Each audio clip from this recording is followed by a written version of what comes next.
잿빛 하늘 아래 한강은 지난 며칠간 내린 비로 흙탕물을 개워내며 거세게 흐르고 있었다. 10살 소년 이진우는 강둑에 홀로 앉아 있었다. 3년 전 아빠가 보트 사고로 세상을 떠난 바로 그 강이었다. 아빠의 기일이 되면 진우는 약속이라도 한 듯 이곳을 찾았다. 소녀는 말을 잃은 아이였다.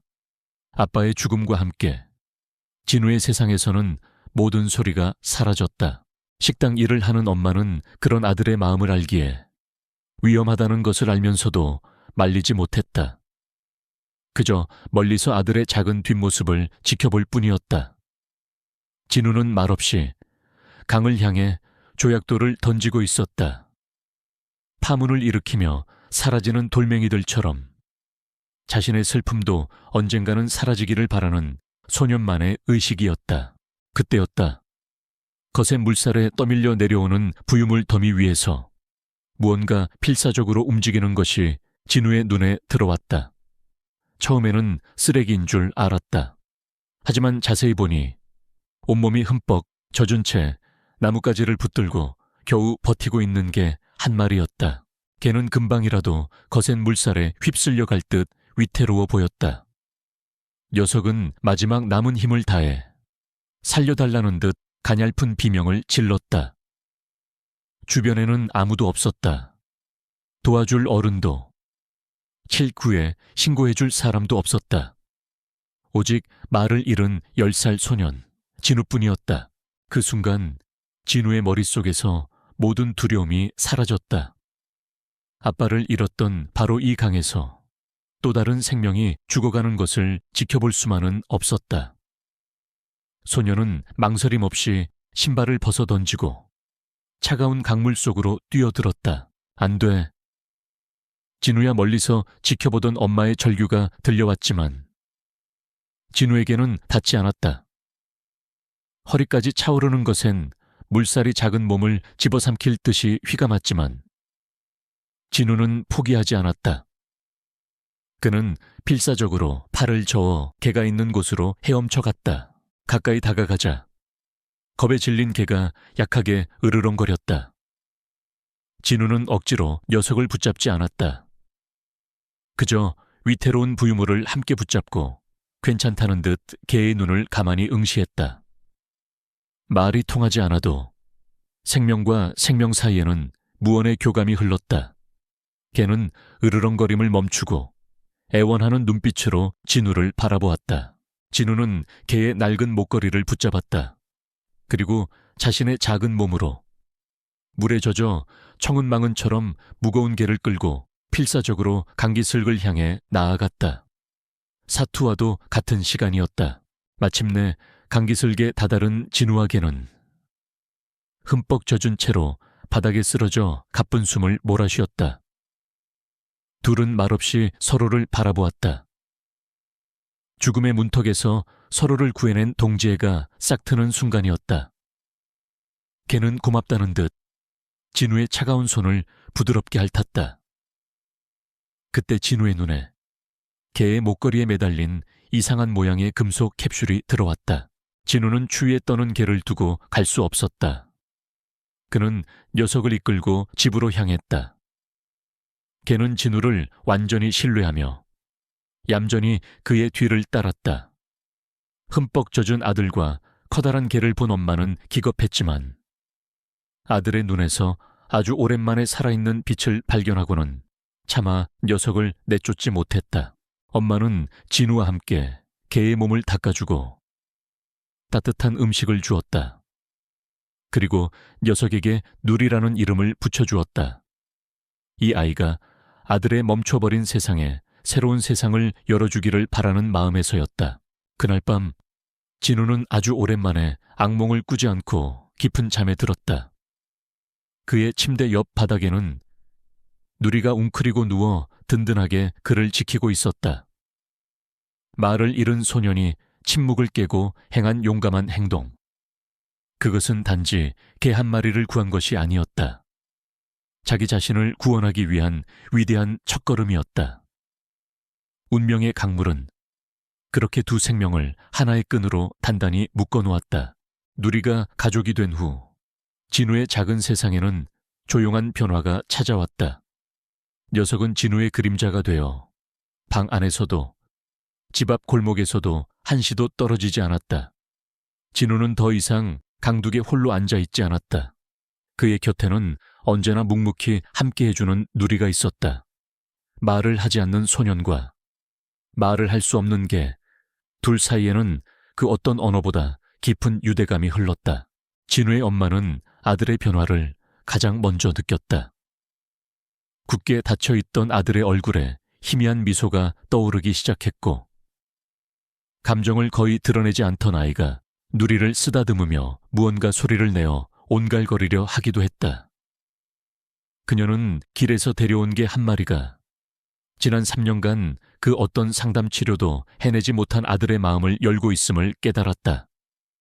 그녀의 경계심은 어느새 감사함으로 바뀌어 있었다. 진우의 관심은 온통 누리의 목걸이에 매달린 금속 캡슐에 쏠려 있었다. 아빠의 유품이라는 생각에 진우는 그것을 소중하게 닫고 매만졌다. 특수 합금으로 만들어진 듯 캡슐에는 어떤 이음새나 열 수 있는 장치가 보이지 않았다. 진우는 동전으로 틈을 후벼보기도 하고 비틀어보기도 했지만 캡슐은 꿈쩍도 하지 않았다.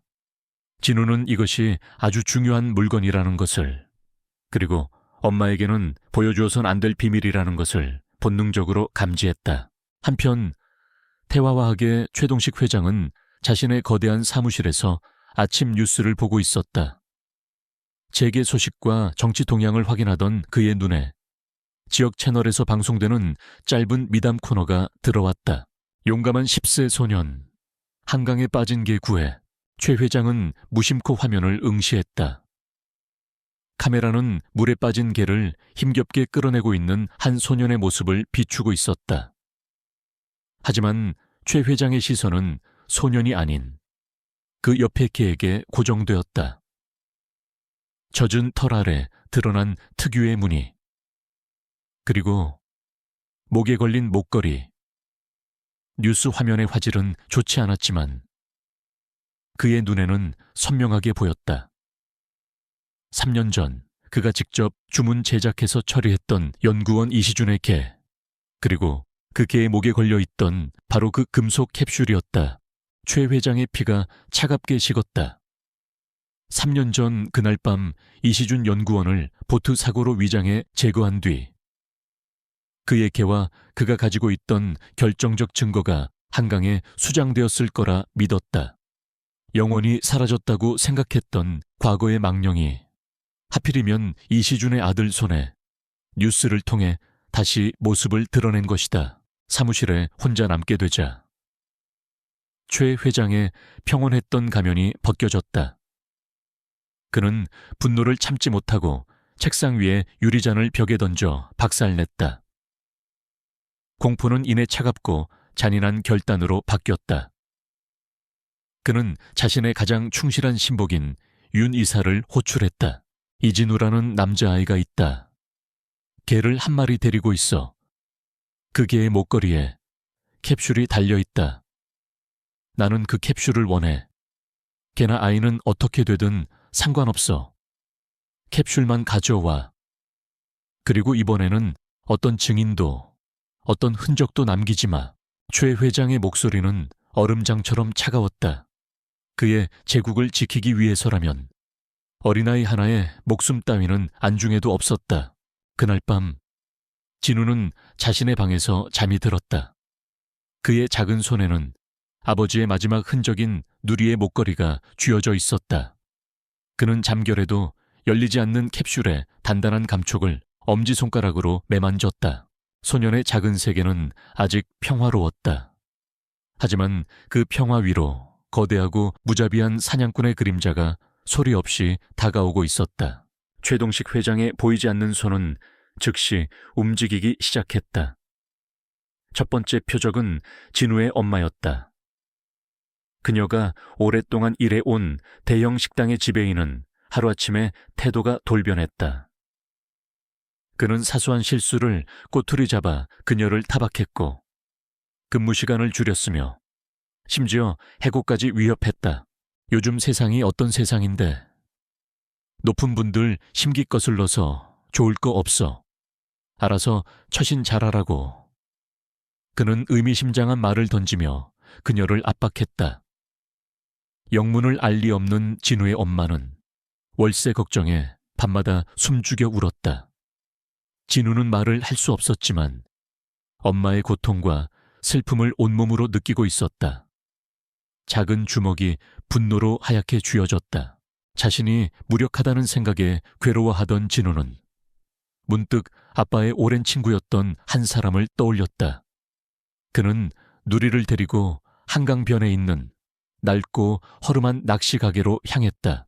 강씨 낚시점 가게 안은 흙냄새와 물비린내가 뒤섞여 있었지만 진우에게는 아빠와의 추억이 담긴 포근한 공간이었다. 무뚝뚝하지만 속정 깊은 가게 주인 강씨 아저씨는 진우의 아빠와는 막역한 낚시 친구였다. 어쭈, 이놈 진우 아니냐. 여긴 어쩐 일이야. 강씨 아저씨는 진우를 반갑게 맞았다. 그러다 그의 시선이 진우 옆에 선 누리에게 닿았다. 그는 그 자리에 얼어붙었다. 이 녀석은 누리 아니냐. 3년 전에 시준이 녀석이랑 같이 사라졌던 누리 역시 강씨 아저씨를 기억하고 있었다. 녀석은 낑낑거리며 그의 손을 핥고 꼬리를 치며 반가움을 표시했다. 강씨 아저씨는 친구의 죽음이 단순한 사고가 아니라고 늘 의심해왔다. 누구보다 물을 잘 알던 친구가 그렇게 허무하게 죽었다는 것을 믿을 수 없었다. 그런데 3년 만에 죽은 줄 알았던 친구의 개가 그의 아들과 함께 나타난 것이다. 진우는 말을 하는 대신 행동으로 자신의 절박함을 표현했다. 그는 도시 쪽을 가리키고 눈물을 훔치는 신용을 하며 엄마가 힘들어하고 있음을 알렸다. 그리고 마침내 누리의 목에 걸린 금속 캡슐을 가리키며 도와달라는 간절한 눈빛을 보냈다. 강씨 아저씨는 캡슐을 유심히 살폈다. 보통 물건이 아니었다. 그는 모든 것을 직감했다. 네 아버지가 목숨보다 소중한 무언가를 이 안에 남기고 갔구나. 그는 더 이상 이 일을 모르는 척할 수 없었다. 죽은 친구의 하나뿐인 아들이 위험에 처해 있었다. 걱정 마라. 꼬마야. 이제부터는 이 할아버지가 있지 않니? 내 아버지의 억울함. 내가 반드시 풀어줄게. 강씨 아저씨는 진우에게 오늘 밤 엄마와 함께 가게로 오라고 말했다. 그들이 표적이 되었다면 더 이상 집도 안전하지 않았다. 낚시 가게의 작은 뒷방이 그들의 임시 피난처가 될 것이었다. 그날 밤 진우와 엄마 그리고 누리는 낚시 가게의 비좁은 뒷방에 모였다. 비록 불편했지만 마음만은 그 어느 때보다 안전하게 느껴졌다. 진우의 엄마는 모든 상황을 듣고 충격에 빠졌지만 남편의 오랜 친구였던 강씨 아저씨를 믿기로 했다. 강씨 아저씨는 낡은 공구함에서 작은 줄과 펜치를 꺼내 들었다. 그의 시선은 누리의 목에 걸린 단단한 금속 캡슐에 고정되어 있었다. 시준아, 하늘에서 보고 있냐? 네가 남긴 이 어려운 숙제. 이제 내가 한번 풀어봐야겠다. 그는 친구의 마지막 유언을 열기 위해 조심스럽게 캡슐에 봉인된 부분을 갈아내기 시작했다. 지지직 쇠가 갈리는 소리가 진실을 향한 첫 번째 외침처럼 고요한 방 안에 울려 퍼졌다. 지지직 쇠가 갈리는 날카로운 소리와 함께 단단하게 봉인되어 있던 금속 캡슐의 한쪽 면이 마침내 열렸다. 긴장감 속에서 지켜보던 세 사람의 시선이 그 작은 구멍으로 향했다. 강씨 아저씨는 조심스럽게 캡슐 안의 내용물을 꺼냈다. 그 안에는 보물도 돈도 없었다. 충격 흡수용 스펀지 안에 아주 작은 검은색 USB 메모리 하나와 검고 끈적한 액체가 담긴 작은 유리병 하나가 고이 들어있을 뿐이었다. 이게 대체 뭐예요? 아저씨, 진우 엄마의 목소리가 불안하게 떨렸다. 강씨 아저씨는 유리병과 USB를 번갈아 보며 굳은 얼굴로 입을 열었다. 그의 목소리는 무겁게 가라앉아 있었다. 아주머니, 각오 단단히 하고 들으셔야 합니다. 아주머니의 남편, 그리고 진우의 아빠였던 내 친구 시준이는 태화화하게 평범한 직원이 아니었습니다. 강씨 아저씨가 털어놓은 진실은 충격적이었다. 진우의 아빠 이시준은 태화화학의 환경안전 부서 소속 수석 연구원이었다. 그는 최동식 회장의 비밀 지시 아래 치명적인 독성 폐기물 TX 스테프니 밤마다 한강에 무단으로 방류되고 있다는 사실을 알게 되었다. 그 폐기물은 하류의 생태계를 파괴하고 원인 모를 희귀병을 유발하고 있었다. 시준이는 몇 달에 걸쳐 그 증거를 모았어요. 이 유리병, 이건 아마 희석되지 않은 폐기물 원액일 겁니다. 그 무엇보다 확실한 증거죠. 그리고 이 USB 안에는 그동안의 모든 연구 데이터와 불법 방류 장면을 찍은 사진, 관련 기록들이 전부 들어있을 겁니다. 진우 엄마는 그 자리에 주저앉았다. 남편의 죽음이 단순한 사고가 아니었다는 것. 그가 거대한 악에 맞서 싸우다 살해당한 내부 고발자였다는 사실은 그녀에게 너무나 큰 충격이었다.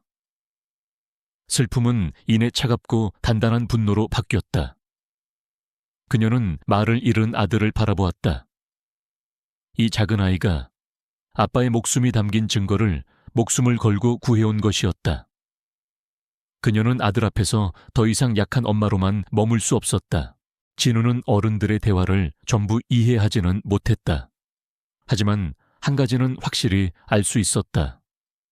나쁜 사람들이 아빠를 아프게 했고 그들을 벌할 수 있는 비밀이 지금 자신의 손에 있다는 것을. 소년의 눈빛에 나이답지 않은 굳은 의지가 깃들었다.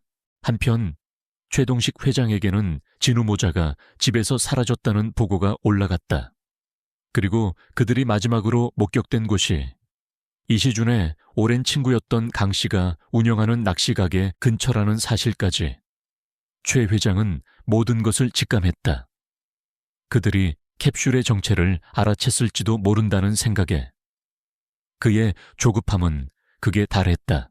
그 낚시가게를 중심으로 샅샅이 뒤져 그들이 그 안에 든 것을 사용하기 전에 반드시 찾아내 최동식의 수사망이 강씨 아저씨의 낚시가게를 중심으로 맹렬하게 조여오기 시작했다.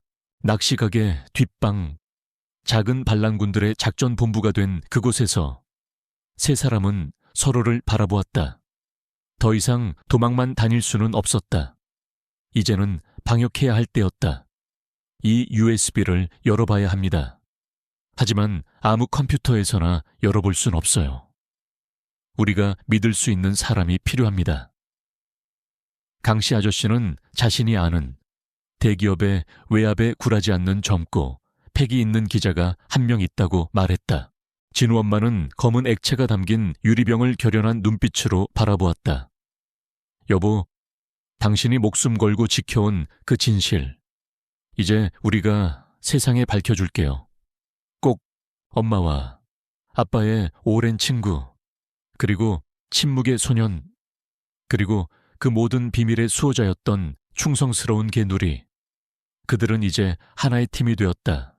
죽은 자가 남긴 진실을 위해 산자들이 목숨을 건 싸움을 시작할 참이었다.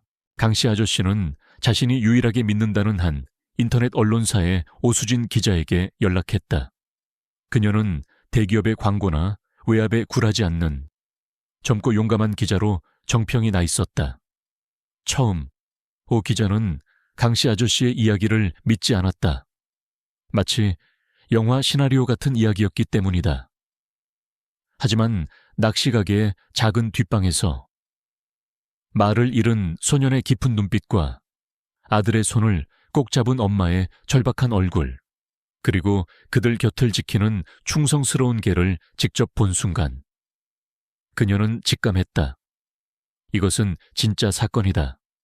자신의 기자 인생을 걸어야 할 거대한 진실이다. 오 기자는 즉시 자신이 아는 최고의 화이트 해커에게 USB 분석을 의뢰했다. 그러나 돌아온 대답은 절망적이었다. 국가기관 수준의 암호화가 걸려 있어. 암호를 모르면 푸는데 수십 년이 걸릴 것이라는 답변이었다. 그들이 가진 유일한 열쇠는 이제는 세상에 없는 이시준 박사의 머릿속에만 존재하는 암호였다. 시간이 흘러가는 동안 최동식의 수사망은 점점 더 낚시가게 주변을 옥죄어왔다. 가게 주변을 어슬렁거리는 낯선 남자들이 눈에 띄게 늘어났다. 그들은 더 이상 희망이 보이지 않는 절망의 벽 앞에 서 있었다. 암호는 분명 시준이가 진우에게만 알려준 무언가 특별한 것일 겁니다. 강씨 아저씨의 말에 모두의 시선이 진우에게로 향했다. 이제 모든 희망은 이 작은 소년의 다친 기억에 달려 있었다. 그들은 진우를 압박하는 대신 함께 낡은 사진첩을 펼쳤다. 엄마와 강씨 아저씨는 사진을 보며 진우 아빠와의 행복했던 추억들을 조곤조곤 이야기해 주었다. 진우의 첫돌 사진, 낚시터에서 아빠와 함께 환하게 웃고 있는 사진, 아빠가 아끼던 작은 보트, 기어코 앞에서 찍은 사진. 진우는 사진들을 가만히 어루만졌다. 아빠의 웃음소리, 강의 냄새, 햇살의 감촉 같은 것들이 희미한 파편처럼 머릿속을 스쳤지만 결정적인 단서는 떠오르지 않았다. 진우는 답답함에 머리를 감싸 쥐었다. 그때 진우의 엄마가 아들의 어깨를 감싸 안으며 말했다. 진우 아빠는 연구원이기 이전에 강을 정말 사랑하는 시인 같은 사람이었어. 강에도 생명이 있고 기억이 있다고 늘 말했지. 그녀는 아들의 눈을 보며 말을 이었다. 그리고 습관 같은 게 있었어. 너랑 단둘이 낚시를 갈 때면 낚싯대를 던지기 전에 늘 강을 보면서 너에게 똑같은 말을 속삭여주곤 했지. 혹시 기억나니? 아들, 엄마의 그 한마디가 굳게 닫혀있던 기억의 자물쇠를 여는 마지막 열쇠가 되었다. 진우의 눈앞에 그날의 풍경이 영화처럼 선명하게 펼쳐졌다. 자신의 옆에 무릎을 굽히고 앉아 흐르는 강물을 바라보던 아빠의 다정한 옆모습, 그리고 귓가에 울리던 따뜻하고 분명한 목소리. 진우야, 잊지 마. 강은 모든 것을 기억한단다. 진우는 자리에서 벌떡 일어났다. 그리고 오수진 기자의 노트북 앞으로 다가갔다. 말을 잃은 소녀는 난생 처음으로 키보드 위에 자신의 작은 손가락을 올려놓았다. 그리고 한 글자, 기억 속 아버지의 목소리를 따라 입력하기 시작했다. 마오, 을리는 길, 주일리, 기기,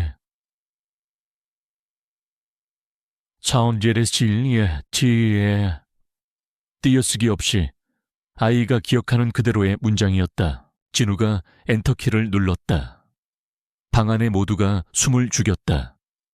잠시 동안 아무런 변화도 없었다. 그리고 화면을 가득 채웠던 암호 입력창이 거짓말처럼 사라졌다. 그 자리에는 진실이라는 이름의 폴더 하나가 나타났다. 열렸다. 아버지의 목소리가 아들의 기억을 통해 마침내 굳게 닫혔던 진실의 문을 열어젖힌 것이다. 네 사람은 곧 마주하게 될 거대한 진실 앞에서 경애와 전율에 휩싸인 채 모니터 화면을 응시하고 있었다. 폴더 안에는 이시준 박사가 목숨을 걸고 지켜낸 진실이 고스란히 담겨 있었다. 태화화학의 독성 폐기물 TX7의 성분 데이터, 방류 날짜와 양이 정확히 기록된 비밀 장부, 그리고 최동식 회장이 직접 지시한 내용이 담긴 내부 문서들. 그 중에서도 가장 결정적인 증거는 이시준 박사의 영상 일지였다. 화면 속 그는 피곤에 지친 얼굴이었지만 눈빛만은 형형하게 빛나고 있었다. 그는 카메라를 향해 자신이 밝혀낸 진실과 태화화하게 협박, 그리고 싸움을 포기하지 않는 이유를 담담히 기록했다. 마지막 영상에서 그는 카메라를 정면으로 응시하며 말했다. 만약 누군가 이 영상을 보고 있다면 저는 실패한 것이겠지요. 하지만 진실은 사라지지 않습니다. 아들아, 사랑하는 내 아들 진우야. 아빠가 미안하다. 부디 용감하게 살아야 한다. 아빠의 마지막 모습을 본 진우는 소리 없이 눈물만 흘렸다. 진우의 엄마 역시 남편의 진심을 확인하며 오열했다. 슬픔은 곧 거대한 분노와 사명감으로 바뀌었다. 오수진 기자는 전율했다. 이것은 세상을 뒤집을 만한 거대한 특종이었다. 그녀는 이 증거를 그냥 인터넷에 흘려서는 안 된다고 판단했다. 최동식의 막강한 힘이라면 여론을 조작해 모든 것을 거짓으로 몰아갈 수도 있었다. 그가 빠져나갈 수 없는 완벽한 무대를 만들어야 했다. 그녀는 환경 전문가와 법조인을 섭외해 자신의 인터넷 언론사에서 모든 증거를 실시간으로 검증하는 특별 생방송을 계획했다. 하지만 그들이 계획을 실행에 옮기기도 전에 최동식의 마지막 카드가 날아들었다. 강씨 아저씨의 가게에 최동식의 비서가 찾아와 협상을 제안한 것이다. 회장님께서 모든 것을 인정하고 피해자들에게 보상한 뒤 자수하기를 원하십니다. 다만 회사의 무고한 직원들을 위해 조용히 처리하고 싶어 하십니다. 오늘 밤 한강의 옛 나루터에서 만나고 싶어 하십니다. 소년의 보호자와 한 분만 나오시길 바랍니다. 누가 봐도 명백한 함정이었다. 항복할 위인이 아니었다. 하지만 동시에 그의 범죄 현장을 덮칠 수 있는 마지막 기회이기도 했다. 그들은 함정 속으로 걸어 들어가기로 결심했다. 오수진 기자는 멀리서 모든 것을 촬영하고 생중계할 준비를 했다. 만일의 사태를 대비해 경찰에도 모든 사실을 알리고 특정 시간까지 연락이 없으면 즉시 현장을 덮쳐달라고 요청했다. 진우의 엄마와 강씨 아저씨가 협상 장소로 향했고 진우와 누리는 오 기자의 차 안에서 숨죽인 채 그들을 지켜보았다. 밤의 강가는 안개가 자욱했다. 약속 장소에는 최동식과 윤이사 그리고 몇 명의 수하들이 나와 있었다. 협상이라는 말은 처음부터 거짓이었다. 최동식은 본색을 드러냈다. 원본 USB만 넘기면 목숨은 살려주지. 최동식, 내 놈의 악행은 이미 세상에 알려질 준비가 끝났다. 강씨 아저씨가 소리쳤다. 최동식은 비웃었다. 진실은 내가 만드는 거야. 너희들과 원본만 사라지면 그깟 인터넷 언론사의 말을 누가 믿어줄 것 같은가. 지난번처럼 깨끗하게 사고사로 처리해. 그의 명령에 수아들이 진우 엄마와 강씨 아저씨를 향해 다가가기 시작했다. 바로 그 순간 어둠 속에서 숨어있던 누리가 극도의 위험을 감지하고 맹렬하게 지저댔다. 수아들이 잠시 주춤하는 사이 모두가 예상치 못한 일이 벌어졌다. 자동차 뒷좌석에서 진우가 스스로 문을 열고 걸어 나온 것이었다. 작고 연약한 소녀는 조금의 망설임도 없이 거대한 악의 물이 앞으로 걸어 나갔다. 그리고 자신의 엄마와 강씨 아저씨의 앞을 가로막고 섰다. 비록 몸은 작았지만 그 기세는 그 누구보다 당당했다. 아무 말도 하지 않았지만 소년의 눈빛은 말하고 있었다. 내 가족은 내가 지킨다. 깊고 어두운 강가. 진실을 묻으려는 자와 그것을 지키려는 자들의 마지막 대치가 시작되었다. 그리고 그 중심에는 3년간의 침묵을 깨고 세상으로 걸어 나온 한 용감한 소년이 서 있었다.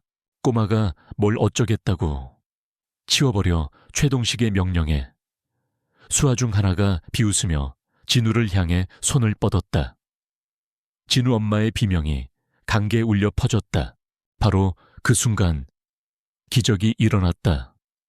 모두가 침묵의 아이라고만 생각했던 3년간 단 한마디도 하지 않았던 소년의 입에서 소리가 터져 나왔다. 처음에는 목이 막힌 듯 갈라지고 거친 소리였다. 하지만 이내 아버지에 대한 그리움과 엄마를 지키려는 용기, 그리고 악을 향한 분노가 모두 실려 우렁찬 외침이 되어 밤의 강가를 뒤흔들었다. 강은 모든 것을 기억한다.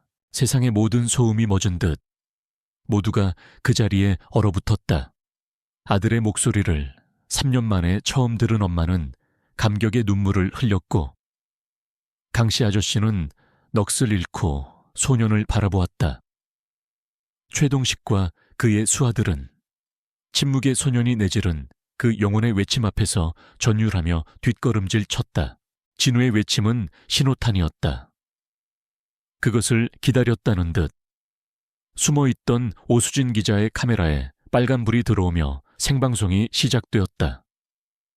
그리고 동시에 강둑의 어둠을 가르며 수십 개의 경찰, 경광등이 번쩍이기 시작했다.